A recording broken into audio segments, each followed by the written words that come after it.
On behalf of He Is Risen Ministries, I want to welcome you to today's chat. I'm so thankful you're here, whether you're watching on a big TV screen or holding a little phone in your hand, and whether you're sitting at the kitchen table or relaxing in your favorite recliner. I'm glad we get this moment together. You know, sometimes we think back on our lives. We remember all the twists and turns, all the big choices, and all the little ones that seemed unimportant at the time. And then, every now and then, we wonder, what if I could go back and change just one thing? What if I had said yes instead of no? What if I had taken that job? What if I hadn't made that mistake? What kind of person would I be now? What would my life have looked like? We imagine the possibilities. We imagine the improvements. We imagine ourselves being just a little better, a little wiser, maybe a little more patient, a little more successful. And sometimes we even imagine a world where we never existed, kind of like that movie many of us have watched over the years. It's a Wonderful Life.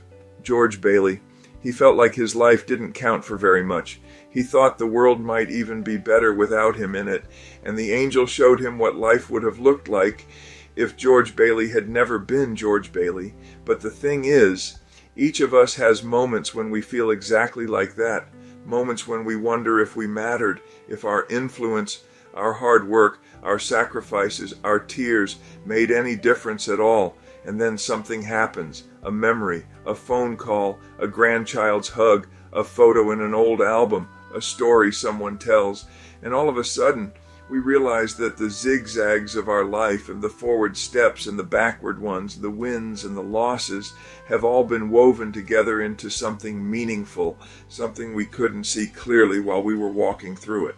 But now, when we look back, we realize something beautiful. God had a plan, a perfect plan, even when we didn't understand it, even when we fought against it, even when it didn't seem fair. There's a verse in the Bible that many of us love, Romans 8, verse 28.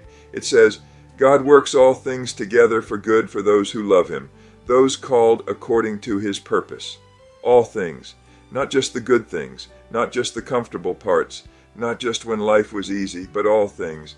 That means the mistakes you wish you could erase, the times when you struggled to hold it together, the nights you cried when no one else saw, the seasons when you felt like you had failed, and the beautiful moments too, the joys, the milestones, the victories, all of it, every bit. God takes it all and works it together into His good plan. Sometimes we picture life like a straight line, nice and smooth, no bumps, no detours, everything making perfect sense. But life for most of us hasn't looked like that. It's looked more like a country road, twisting and turning through hills, heading left when we thought it should go right, full of potholes and surprise turns. And you know what? That's exactly where God meets us. On the crooked road, on the path that didn't go the way we expected, when we thought we were lost, He knew exactly where we were. Maybe you look back and think, I should have been a better parent. I should have saved more money. I wish I hadn't said that. I wish my health was better. I wish I had more time with the people I've lost.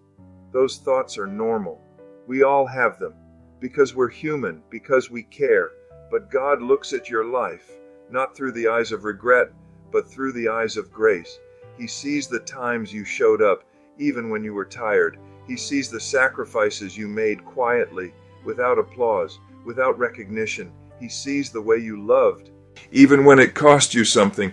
He sees the decisions you made because you believed in doing what was right. He sees every prayer you whispered in the dark. He sees every moment you kept going when giving up might have felt easier. And He says, you mattered.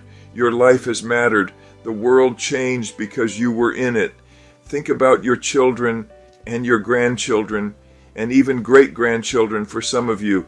Maybe your family isn't perfect, whose is, but they're here, and you've shaped their stories in ways you may not even realize.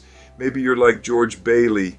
Maybe you've forgotten just how many lives you've touched, how many people were blessed because God created you, how many hearts were encouraged because you were present, how many days were made brighter because you cared. Some of you served in the military, some of you worked in factories or farms, some of you built businesses, some of you raised families and held everything together. Some of you cared for aging parents, or for children with special needs, or for a spouse who struggled with illness. Some of you traveled the world. Some of you stayed in the same town your whole life. Some of you lived through wars, recessions, and world changes you never asked for, and through every one of those seasons, God was writing a story with your name on it. Now here you are, 70, 80, maybe even older, looking back on a life that has been anything but boring. And God says, I'm still not finished. You're still here because He still has purpose for you. You may not lift heavy things like you used to. You may not run up the stairs anymore. You may forget where you put the keys sometimes. You may need more help than you used to. But hear this clearly. Your usefulness did not retire when you did. Your purpose did not fade with time. Your story is still helping others grow. Your wisdom is still needed. Your example still matters. You are still part of God's perfect plan. Maybe there were relationships that broke along the way. Maybe there were dreams that didn't come true. Maybe there are chapters you wish could be rewritten. God sees those places too. And He says, I can redeem that. I can heal that. I can bring good even from that. Regret looks backward. Grace looks forward. God never asks us to live in regret. He invites us to trust Him with all the zigzags that brought us to this very moment. When we watch the movie of our life in our minds, it's easy to notice what we think we did wrong, but God notices everything that was fruitful, everything that reflected His love, everything that planted seeds into others. Have you ever thought about this? You may not see the results of the seeds you planted, but someone else is living in the shade of a tree you planted long ago. Someone else is walking a path you helped clear. Someone else is blessed because of something you did, even if you can't remember doing it. That's the wonderful thing about God's timing. It reaches far beyond our lifetime. Sometimes the best work God does through us comes long after we think our work is finished. Maybe you're thinking, well, my memory isn't what it used to be, but God never forgets your faithfulness. He never forgets your kindness. He never forgets the love you've shown. Maybe you're thinking, I don't know how much longer I'll be here. None of us do. But every day God gives you is a gift, a chance to pray for someone, a chance to smile at someone, a chance to encourage someone, a chance to live with purpose right where you are. You see, we sometimes measure our worth by what we can do. God measures our worth by who we are to Him, and who you are to Him is precious, cherished, loved, chosen, redeemed, His child. You matter. You always have. You always will. Let's think about one more part of It's a Wonderful Life. At the end, George Bailey discovers something powerful. He realizes that the ordinary days of his life were actually extraordinary.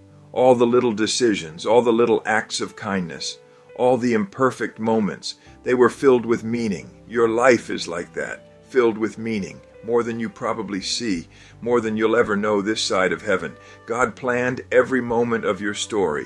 He wasn't surprised by any chapter. He wasn't confused by any turn. He never once said, oops, didn't see that coming. Before you were born, He had already seen your whole life, and He said, that's good, that's beautiful, that's mine. So now, instead of asking, what if I had been a better person? Let's ask something different. God, what are you still doing through me? What do you want to show me now? How can I keep loving people today? How can my story continue to bless others? Because the truth is, you can still make a difference. Right now, right where you are, just by being you, just by being available, just by being willing to let God shine through your life.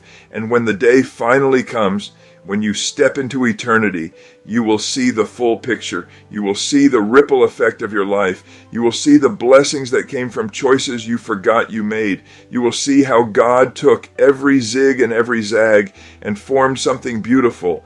You will hear Him say, well done. You did matter. Your life did make a difference. Let that hope lift your heart. Let that truth bring you peace. Let that promise strengthen your faith. Your story isn't over.